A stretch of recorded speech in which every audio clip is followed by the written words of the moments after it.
नबी के ज़माने में अंसार में से एक आदमी था जिसके पास बकरियां थीं और उसकी एक लोंडी थी जो उसकी बकरियां चराया करती थी। वो बकरियां जबल उहद के एक जानिब चराया करती थी। एक मर्तबा थकन और मुशक्कत की वजह से उसे ऊँघ आ गई। इसी दौरान एक भेड़िया आया और बकरियों में से एक बकरी उठाकर ले गया। जब बकरियों का मालिक आया तो उसने देखा कि भेड़िया बकरी खा रहा है और लोंडी सो रही है। वो उसके पास गया और गुस्से में आकर उसे एक थप्पड़ मार दिया। फिर फौरन ही उसे निदामत हुई और अफसोस करने लगा और कहने लगा, मैंने उसे क्यों मारा?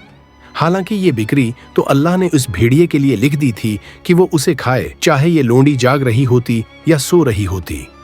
चुनांचे वो नबी के पास गया और सारा वाकया बयान किया। नबी लोगों में सबसे ज्यादा रहम दिल और शफीक थे। आप नाराज हो गए और फरमाया, क्या तुमने उसे मारा?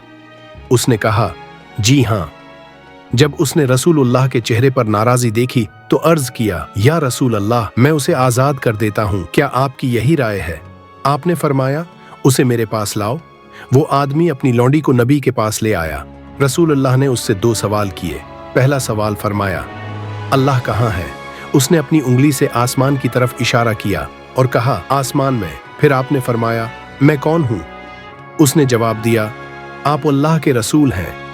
तो नबी ने उस जलीलुल कदर सहाबी से फरमाया, उसे आजाद कर दो, बेशक ये मुमना है।